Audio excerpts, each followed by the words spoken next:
नमस्कार, खबर दोपहर देख रहे हैं आप और मैं हूं आप सबके साथ सोनाली सिंह। तो चलिए बुलेटिन की शुरुआत करते हैं। जिंदगी अनमोल है, इसकी कोई कीमत नहीं है। एक बार जिंदगी खत्म तो फिर वापस नहीं आ सकती। इस अटल सत्य को जानते सब हैं, लेकिन कई अनजान बने हुए हैं। बिहार में कोरोना की रफ्तार से हाहाकार मचा है।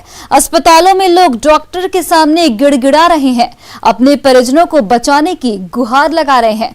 सरकार भी पूरी तरह अलर्ट है। बेकाबू संक्रमण को काबू में लाने के लिए कई पाबंदियां लगाई गई, लेकिन बावजूद इसके लोग जश्न के नाम पर जिंदगी से खिलवाड़ कर रहे हैं और सवाल छोड़े जा रहे हैं कि क्या जान से ज्यादा जरूरी है जश्न।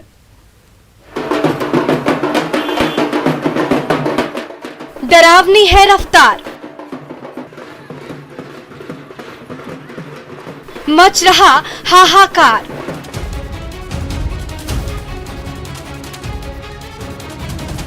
ठीक नहीं ये मस्ती।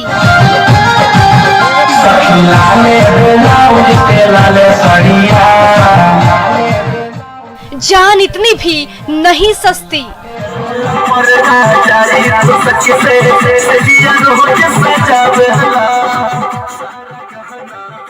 महामारी को क्यों देते बुलावा?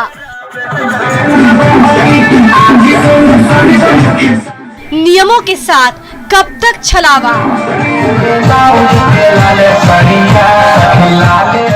जान जरूरी या जश्न?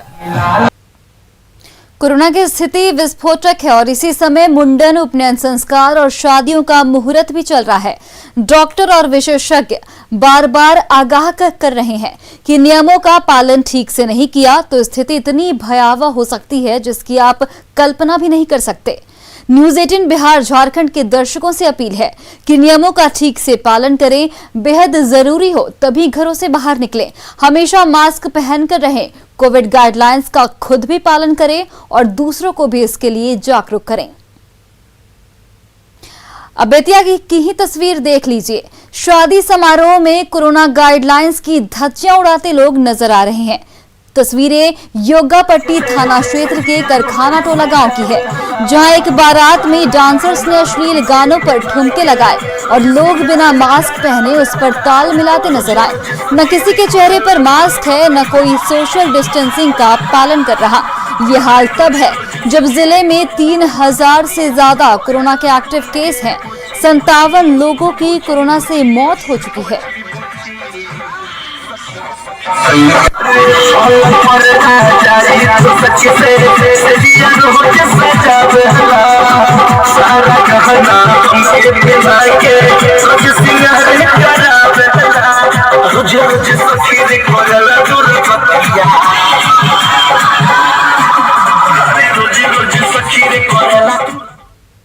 शादी समारोह की में लापरवाही की तस्वीर छपरा से भी आई है, जहां आलोनी बाजार में शादी समारोह में रात भर नाच गाना होता रहा। ये तस्वीरें बताने के लिए काफी हैं कि लोगों के अंदर कोरोना को लेकर किसी तरह का खौफ नहीं है, जबकि बिहार में शादी समारोह के लिए गाइडलाइंस भी जारी किए गए हैं। स्थानीय थाना से लेकर पुलिस के वरीय अधिकारियों को निर्देश दिया गया है कि वो इस पर नजर रखे, लेकिन ये तस्वीरें बता रही हैं कि लोगों के अंदर न कोरोना का खौफ है न पुलिस प्रशासन का। ऐसे ही लोगों की लापरवाही की वजह से कोरोना बेलगाम हो गया है। न्यूज 18 दर्शकों से अपील करता है कि वो ऐसे कार्यक्रमों से दूर रहें और खुद भी कार्यक्रमों के आयोजन को लेकर थोड़ा सब्र करें।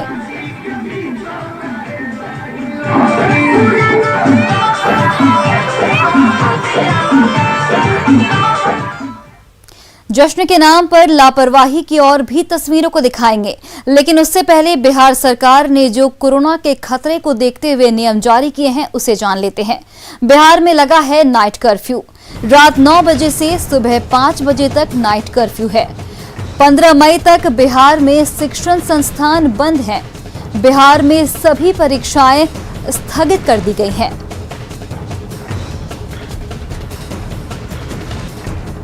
कोविड प्रोटोकॉल का पालन अनिवार्य है।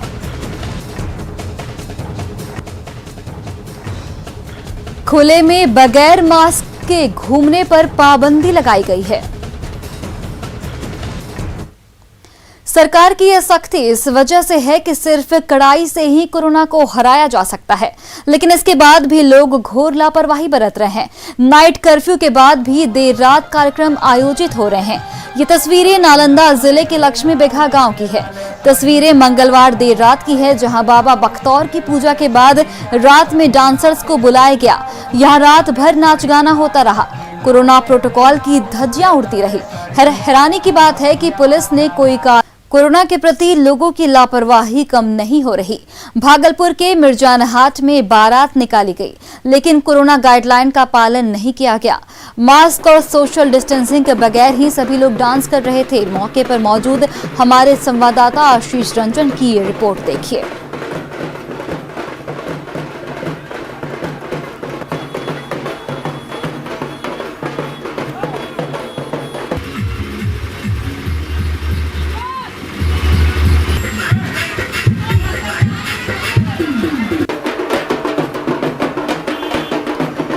कोरोना के प्रति लोगों की लापरवाही कम नहीं हो रही है।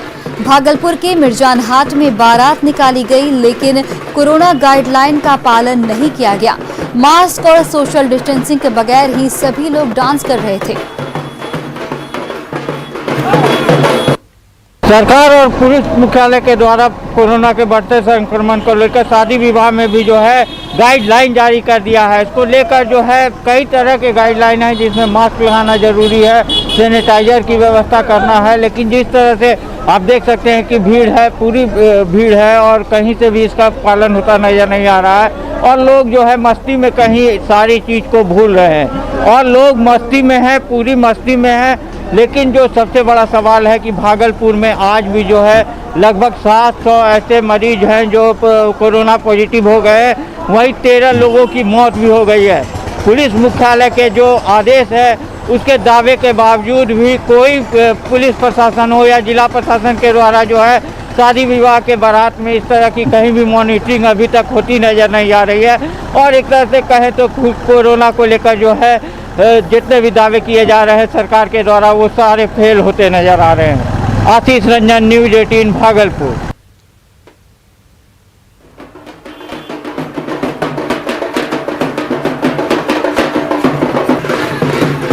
देखिए, ऐसे में ये समझना बेहद ज़रूरी है कि एक साल में 365 दिन होते हैं और इंसान की औसत आयु 69 साल से ज़्यादा होती है। ऐसे में 25,000 से ज़्यादा ऐसी रातें आएंगी जब आपको जश्न में सराबोर होने का मौका मिलेगा। लेकिन हाल अभी जुदा है। कोरोना महामारी अपना कहर बरपा रही है। ऐसे में जश्न से बचने की जरूरत है, ताकि न सिर्फ आप सुरक्षित रह सकें, बल्कि आपका प्रदेश और देश भी सुरक्षित रहे। इस खबर को दिखाने के बाद इसके मायने को समझना भी बेहद जरूरी है। भीड़ में कोरोना का संक्रमण तेज होता है। महज छूने भर से कोरोना का वायरस अटैक कर सकता है। समारोह में एक साथ सैकड़ों लोग खाना खाते हैं। तो समस्तीपुर रेलवे सामुदायिक भवन में एक रिसेप्शन समारोह का आयोजन किया गया, जहां पर आयोजकों ने गाइडलाइन के पालन का हर संभव प्रयास किया। जायजा लिया संवाददाता मुकेश कुमार ने। समस्तीपुर में शादी समारोह हो रहा है, लेकिन शादी समारोह में जो रौनक रहनी चाहिए वो रौनक यहाँ पर नहीं दिखाई पड़ रही है। हालांकि जो कोविड का प्रोटोकॉल है उस प्रोटोकॉल को यहाँ पर फॉलो करते हुए लोग दिख रहे हैं। जो मास्क और सोशल डिस्टेंसिंग की बात की गई है वो सब कुछ यहाँ पर दिख रहे। जो खाना खिलाने वाले लोग हैं वो भी पूरी तरह से कोविड प्रोटोकॉल का पालन कर रहे हैं और पूरी तरह से हर नियम का पालन करते दिख रहे हैं। यहाँ पर जो इस समारोह के आयोजन करता है रिसेप्शन के, हम उसे जानना चाहेंगे कि क्या कुछ यहाँ पर आयोजन किया गया है, क्या चीज़ सावधानी करते हैं। एक शादी के उपलक्ष्य में रिसेप्शन कार्यक्रम रखा गया था और कोविड को देखते हुए बहुत सीमित लोगों के बीच में इसको संपन्न करा लिया गया। कितनी जो संख्या कहा गया था उसी संख्या में 100 के अंदर ही रहा। 100 के अंदर? जी जी।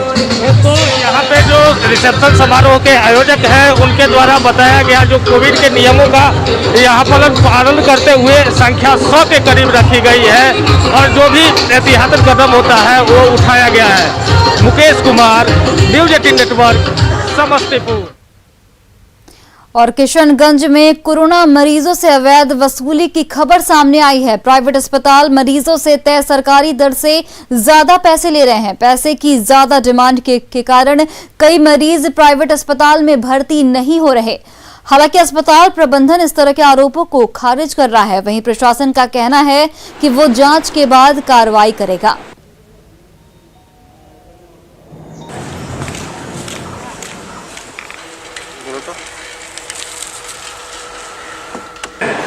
कंज्यूमेबल्स की ज़रूरत हो तो उसके लिए मैं ये बात डीपीएम साहब से भी क्लेरिफाई कर चुका हूँ कि उसका जो चार्जेस है वो पेशेंट पार्टी को ही बेयर करना पड़ेगा।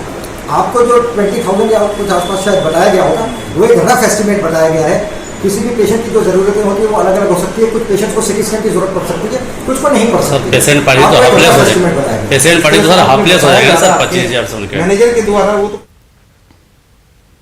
लखीसराय में बढ़ते कोरोना संक्रमण को लेकर जिला प्रशासन तैयारियों में जुटा है।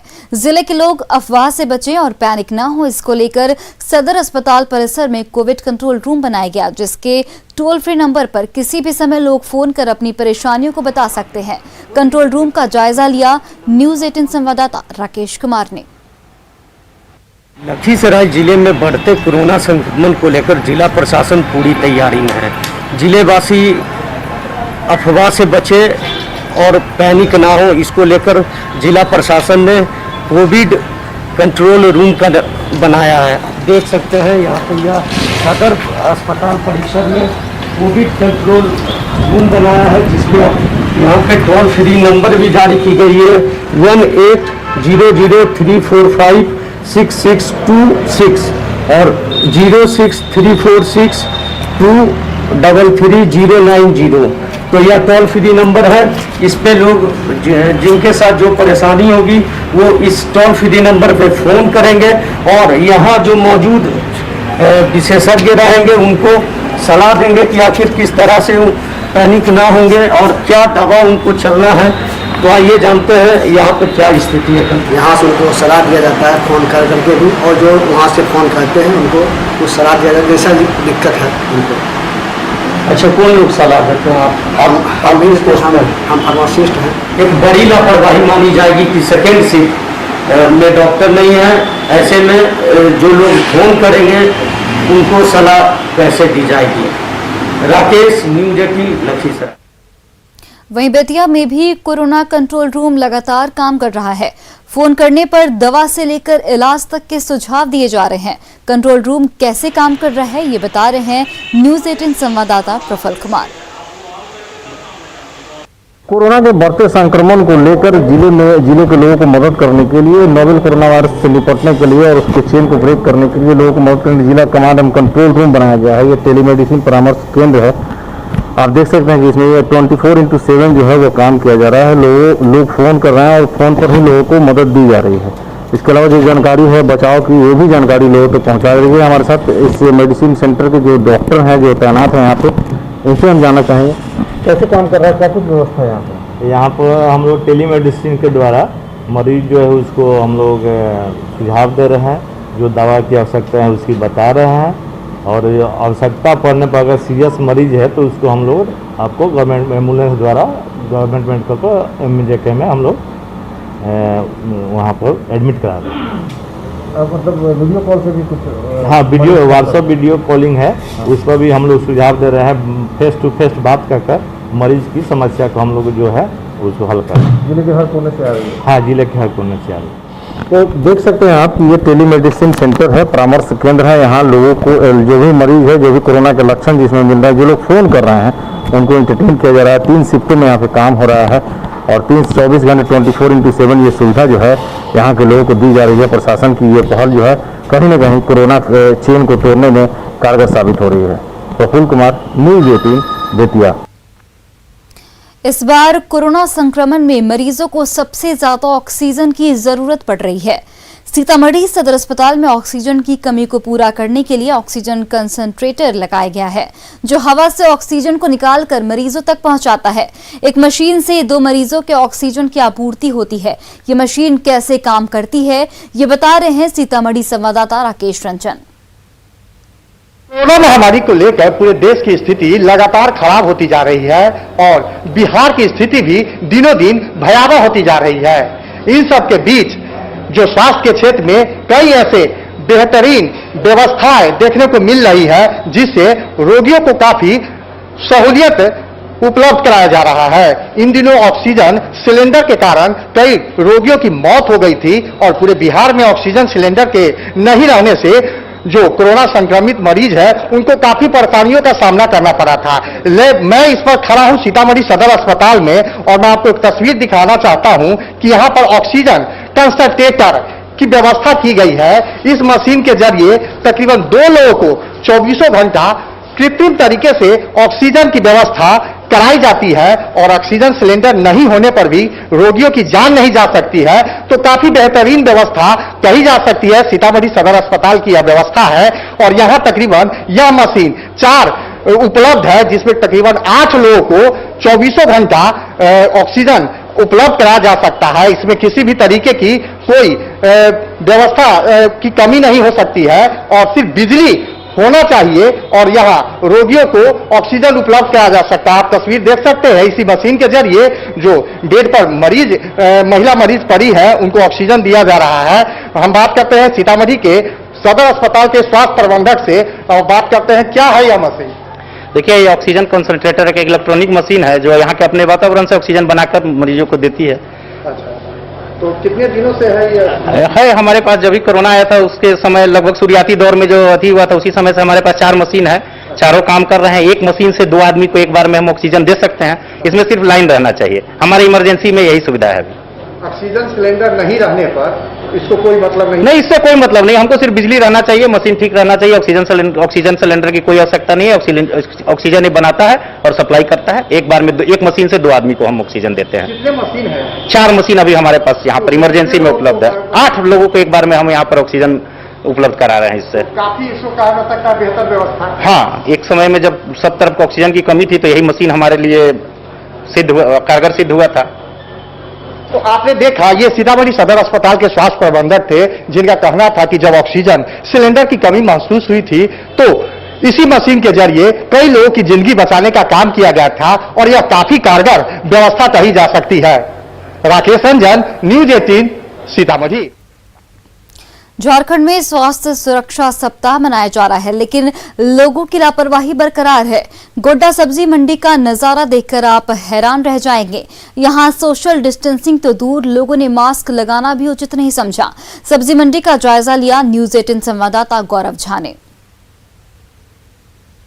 लगातार सुरक्षा सप्ताह का आज कल अंतिम दिन होगा और उससे एक दिन पहले आज हम गोड्डा में जो सुबह के समय में जो हाट लगती है गांधी वहाँ है। हम आपको दिखा देना चाहेंगे कि इस हाट में जो भीड़ है वो किस तरीके से है, क्योंकि इससे पहले जितने भी साप्ताहिक हाट है उसे बंद जरूर करा दिया गया है, चाहे वो कॉलेज परिसर में लगने वाला हो या हाट परिसर में। लेकिन सुबह के समय में जो मेला मैदान परिसर में जो हाटें लगती है वो उसकी दृश्य जो है वो भयावह है। क्योंकि भयावह इस दृष्टिकोण से कि पिछले अगर हम कोरोना स्ट्रेन की बात करें तो मौत के आंकड़े कम थे, लेकिन इस बार का जो कोरोना आंकड़ा है वो लगातार बढ़ता जा रहा है। मौत का आंकड़ा हर रोज बढ़ता जा रहा है। हर रोज 2 से 3 लोग ऐसे मिलते हैं जिनकी मौत हो जाती है। और उस वक्त ये भीड़ जहां आप देख सकते हैं कि दुकानदारों ने भी मास्क नहीं लगाया है, तो हम उनसे पूछेंगे कि कोरोना के इस काल में क्या कोई इनके पास आता है और हम इनसे कुछ बातचीत कर लेते हैं। भैया क्या नाम हो आपका? मेरा नाम धीरज। मास्क क्यों नहीं लगाया ये बताइए पहले। ये बहुत गलती की बाबू, सामान दे रहे थे थोड़ा। हालांकि कोरोना का वक्त है तो मास्क सबसे ज्यादा जरूरी है। कुछ ऐसे भी दुकानदार हैं जिन्होंने मास्क लगाया है। हम उनसे पूछते हैं कि भैया क्या नाम है आपका? अनय कुमार मंडल। कितने बजे से दुकान लगाते हैं? 6 बजे से। 6 बजे से कितने बजे तक रहता है? वही है 11-12 बजे तक। लगातार लोगों का यहाँ भीड़ बढ़ रहा है, तो आपको डर नहीं लगता है कि कोरोना के समय में इतनी भीड़ में? भीड़ तो यहाँ तो फाइल में मार्केट लगा दिया है, इसी वजह से यहाँ लगाया गया। हाँ, लोगों का कहना है कि ये जगह स्पेशियस है, इस वजह से यहाँ हाटों को लगाया गया है। और कोशिश ये होती है कि भीड़ कम से कम हो, लेकिन क्योंकि आवश्यक वस्तुओं में सब्जियां आती है तो इस वजह से यहाँ आप देख सकते हैं कि लोग हर सुबह सब्जी लेने के लिए गोड्डा के मेला मैदान परिसर में आते हैं। तो पटना के पुनपुन से एक बड़ी खबर सामने आ रही है, जहां आग में जलकर 4 बच्चों की दर्दनाक मौत हो गई है। खाना बनाने के दौरान ये पूरा हादसा हुआ। खाना बनाने के दौरान आग लगने की आशंका जो जताई जा रही है। पुनपुन के अलौदचक की ये पूरी घटना है। मौके पर बीडीओ और सीओ पहुंच चुके हैं। तो ये पटना के पुनपुन से हम आपको बड़ी खबर बता रहे हैं, जहां पर आग में जलकर 4 बच्चों की दर्दनाक मौत हो गई है। यह आशंका जताई जा रही है कि खाना बनाने के दौरान आग लगी, जिसकी वजह से 4 बच्चों की दर्दनाक मौत हो गई। फिलहाल मौके पर बीडीओ और सीओ पहुंचे हुए हैं। तो 3 वो बच्ची थी और 1 बच्चा था। हम लोग उसको किवाड़ी खोलने के लिए चाहा, नहीं खुल पाया। इतने आग लहर गया कि हम लोग को सचने नहीं दिया। नहीं सचने के लिए जो गैस स्टोव चालू किया गया था वो शुरू ही था, और उसी आग की वजह से जो है झोपड़ी में आग लगी है। और उसके बाद बच्चे अंदर से बंद किए हुए थे दरवाजा, इस वजह से जो है बाहर नहीं निकल पाए। और उसी में जब आग लगी, फूस का घर था, तो काफी तेजी से आग फैला और उसी में जो है 4 बच्चे रह गए। 3 बेटियां हैं, 1 बेटे हैं, जिसमें छोटू पासवान का ये जो घर था। और इसमें जो उनके बच्चे 4 थे वो सारे झुलस करके इसी में उनकी मौत हो गई है। फिलहाल जो है प्रशासन पहुंची है, उसके बाद जो है विधायक भी पहुंचे हैं। इन्हें मुआवजा दिलाने की जो है मांग की गई है। लगभग देखिए जो विधायक ने कहा है कि इन लोगों को 4 लाख का मुआवजा मिले, लेकिन जिस तरह से घटना घटी है वो अकेला में ये घर है और यहाँ बचाने का प्रयास जो है नहीं हो पाया, जिसकी वजह से बच्चे घर में ही फंसे हुए रह गए और निकाल पाना मुश्किल हुआ, जिसकी वजह से मौत हुई। जी अमरजीत, ये 4 बच्चों की उम्र क्या रही होगी? क्योंकि एक परिवार की लापरवाही भी सामने आ रही है कि गैस खुला छोड़कर वो चले गए और इसकी वजह से बच्चों की इस तरीके से दर्दनाक मौत हो गई। तो बच्चों की उम्र क्या रही होगी और परिवार की बड़ी लापरवाही है ये। जी देखिए, जिस तरह से जो बच्चे हैं वो बच्चों की उम्र ज्यादा नहीं है। एक बच्चे जो 12 वर्ष के बच्ची थी और उसके बाद उनसे छोटी जो है 1 साल 2 साल छोटी सारे बच्चे थे। और सारे बच्चे सभी एक ही माता पिता के थे और चारों के चारों घर में खेल रहे थे और उसी दौरान जो है ये हादसा हुआ और इसमें मौत हुई है। जी बिल्कुल अमरजीत, आपका बहुत बहुत धन्यवाद तमाम जानकारियों के लिए।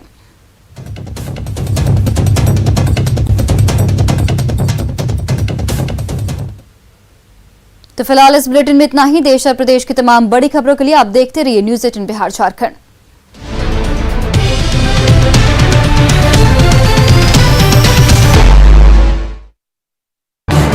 इस न्यूज हेडलाइंस